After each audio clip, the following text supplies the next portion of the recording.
கர்த்தர் நீதி உள்ள தேவன், சர்வ வல்லமை உள்ள தேவன். நம்ம சரியான விதத்தில் செஞ்சோம் என்றால் நம்முடைய காரியங்களை கர்த்தர் விண்டிகேட் பண்ணுவார், நம்மை பாதுகாப்பார், நமக்கு தேவையான நீதி நியாயத்தை கட்டாயம் அவர் செய்வார். ஆபிரகாமுக்கு கர்த்தர் சொன்ன 7 ஆசீர்வாதம். முதல் ஆசீர்வாதம், உன்னை பெரிய ஜாதியாக்குவேன். 2வது, உன்னை ஆசீர்வதிப்பேன். 3வது, உன் பேரை பெருமைப்படுத்துவேன். 4, நீ ஆசீர்வாதமாக இருப்பாய். 5, நீ ஆசீர்வதிக்கிறவர்களை ஆசீர்வதிப்பேன். 6, உன்னை சபிக்கிறவர்களை சபிப்பேன். 7, பூமியில் வம்சங்கள்லாம் உனக்கு ஆசீர்வதிக்கப்படும். இந்த 7 ஆசீர்வாதங்களை பார்க்கும்போது நம்ம ஒரு ஃபுல் பேக்கேஜ், ஒரு மனிதனுக்கு வேண்டிய அத்தனை ஆசீர்வாதங்களுக்குள்ள இருக்குது.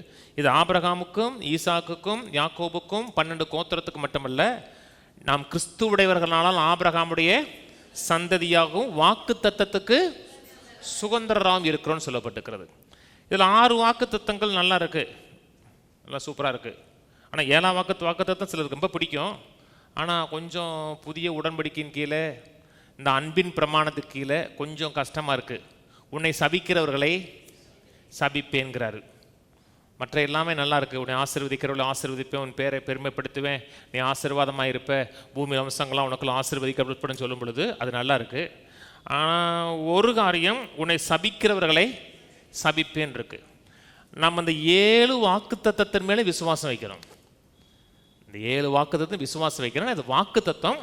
இந்த 6வது வாக்குத்தத்தம், உன்னை சபிக்கிறவர்களை சபிப்பேன் என்கிற வாக்குத்தத்தத்தின் மேலேயும் நான் விசுவாசம் வைக்கிறோம். இந்த சாபம்னு சொல்லுது இல்லையா, இந்த சாபம் நியாயப்பிரமாணத்தின் சாபம் கிடையாது. ஏன்னா நியாயப்பிரமாணம் கொடுக்கப்படவே இல்லை.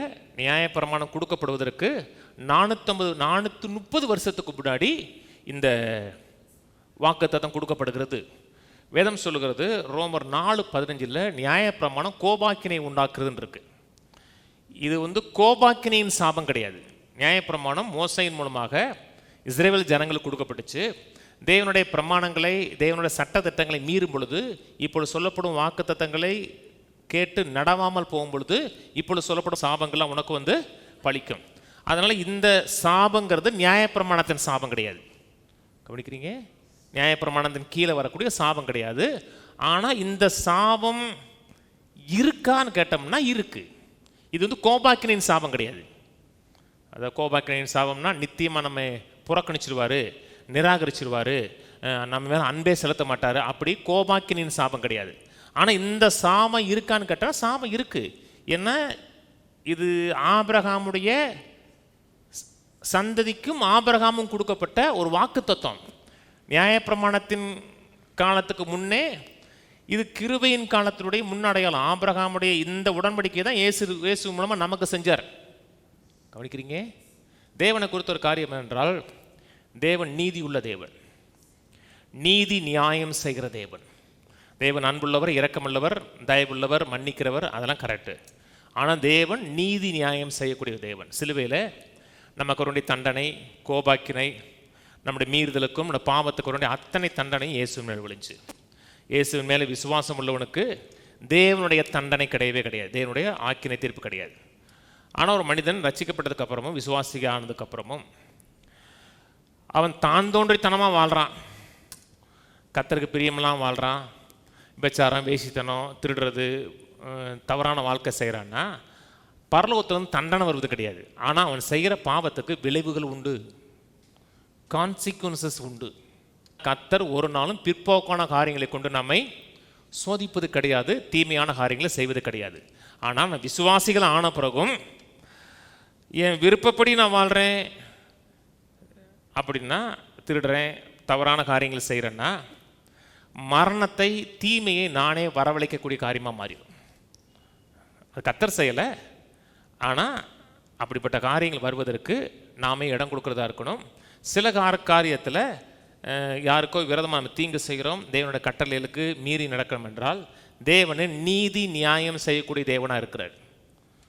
தேவன் நீதி நியாயம் செய்ய மாட்டார்னு சொல்லலை. புதிய ஏற்பாட்டில் சில வசனங்கள் இருக்குது, தேவன் நீதி செய்கிறவராக இருக்கார். நீதிமொழி 1 திருப்புவோம். நீதிமொழி 1 ஞானத்தின் 7 தூண்களை குறித்து பேசுகிறார். அதில் 7 தூண்கள் 2, 3, 4 வசனத்தில் பேசுகிறார். இவைகளால் ஞானத்தையும் போதகத்தையும் அறிந்து புத்திமதிகளை உணர்ந்து விவேகம், நீதி, நியாயம், நிதானம் என்பவைகளை பற்றி உபதேசத்தை அடையலாம். இவைகள் பேதைகளுக்கு வினாவையும் வாலிபருக்கு அறிவையும் விவேகத்தையும் கொடுக்கும். இந்த 7 காரியத்தில் கர்த்தர் நீதி, நியாயம், நிதானம் என்று 3 காரியத்தை பற்றி பேசுகிறார்.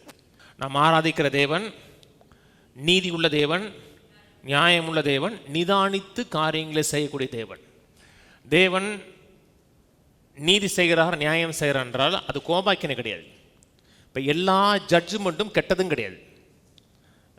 ஒரு காரியத்தை கர்த்தர் ஜட்ஜ் பண்ணுறார், நிதானிக்கிறார், நீதி செய்கிறார்னா அது கெட்டது கிடையாது. நீ எந்த பக்கம் இருக்கிறீங்க பொறுத்து அது கெட்டதா நல்லதா அப்படின்னு இருக்குது. இப்போ ஒரு மனிதனை குறித்து நீங்கள் பொய்யா குற்றச்சாட்டு சொல்கிறீங்க, இல்லாத பொல்லாது நீங்கள் சொல்கிறீங்க, கோர்ட்டில் போய் உங்களுக்கு எதிராக ஜட்ஜ்மெண்ட் வருது, அவருக்கு சாதகமாக வருது அப்படின்னா அவருக்கு நீதி செய்யப்பட்டிருக்கிறதுன்னு அர்த்தம். நான் சொன்னது புரியுதுங்களா? அவருக்கு நியாயம் செய்யப்பட்டிருக்கிறது, காரியங்கள் நிதானிக்கப்பட்டிருக்கிறதுன்னு அர்த்தம். கர்த்தர் இன்னைக்கு நம்முடைய வாழ்க்கையில் நியாயம் இருக்கிறாருன்னா நியாயம் இருக்கிறார். நம்முடைய வாழ்க்கையில் பிசாசுடைய கிரியிலே கர்த்தர் நியாயம் இருக்கிறார். நம்முடைய வியாதி தரித்திரத்தை கர்த்தர் நியாயம் இருக்கிறார். பிசாசு கொண்டு வருகிற எல்லா தீய காரியங்களையும் நியாயம் இருக்கிறார். நம்முடைய வாழ்க்கையில் செய்யப்படுகிற அநீதியான காரியங்களை கர்த்தர் நியாயம் இருக்கிறார். நீதியான காரியம் இல்லை. நம்முடைய வாழ்க்கையில் யாரோ ஒருவரோ அநீதியான காரியங்களை செய்யும் பொழுது கர்த்தர் அதை பார்த்துக்கிட்டு சும்மா இருப்பது மாட்டார். கர்த்தர் கட்டாயம் நீதி நியாயம் செய்வார்.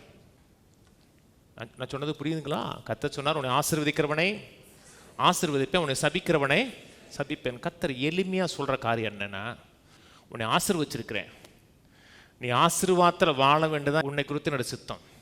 குறைவில் பற்றாக்குறையில் வாழுவது உன்னை குறித்து சித்தம் இல்லை. நீ ஆசீர்வாதத்தில் நடக்கணும், ஆசீர்வாதத்தில் வாழணும். உன்னை எவன் சபிச்சா கூட அவனை நீ சபிக்காத. உன் வேலை என்னன்னா அவனை ஆசீர்வதிக்கிறது மட்டும்தான் உன் வேலை. உன்னை தப்பாக டீல் பண்ணவன நான் பார்த்துக்கிறேன். உன்னை தப்பாக டீல் பண்ணவன நீ பார்க்க வேணாம், அது உன் வேலையே கிடையாது. உன்னை எவன் தப்பாக டீல் பண்ணானோ, உனக்கு அநீதி செஞ்சானோ, உனக்கு பொல்லாத வார்த்தைகள் சொல்லி உனக்கு காயப்படுத்தினானோ, உன்னை உதாசீனப்படுத்தினானோ அவனை பற்றி நீ சிந்திக்காத. உனக்கு ஏதாச்சும் செஞ்சானா அவனை ஆசீர்வதி. அவனுக்கு என்ன செய்யணுமோ நான் பார்த்துக்கிறேன்னு. அவனுக்கு என்ன செய்யணும்னு நீங்கள் பார்த்துக்கூடாது, உங்கள் வேலை இல்லை. இவனை எப்படா பழி வாங்குறதுன்ட்டு நீங்கள் விடி சிந்திக்கக்கூடாது. நமக்கு ஒன்று செஞ்சிட்டானே, இவன் என்ன செய்வது, எப்படி கோர்ட்டில் நிறுத்துவது, எப்படி போலீஸ் நிறுத்துவது, எப்படி இவன் தொழிலை உண்ணமனாமாக்கு போகுது நீங்கள் சிந்திக்கவே கூடாது. கர்த்தர் நீதியுள்ள தேவன், சர்வ வல்லமையுள்ள தேவன். நம்ம சரியான விதத்தில் செஞ்சோம் என்றால் நம்முடைய காரியங்களை கர்த்தர் விண்டிகேட் பண்ணுவார், நம்மை பாதுகாப்பார், நமக்கு தேவையான நீதி நியாயத்தை கட்டாயம் அவர் செய்வார்.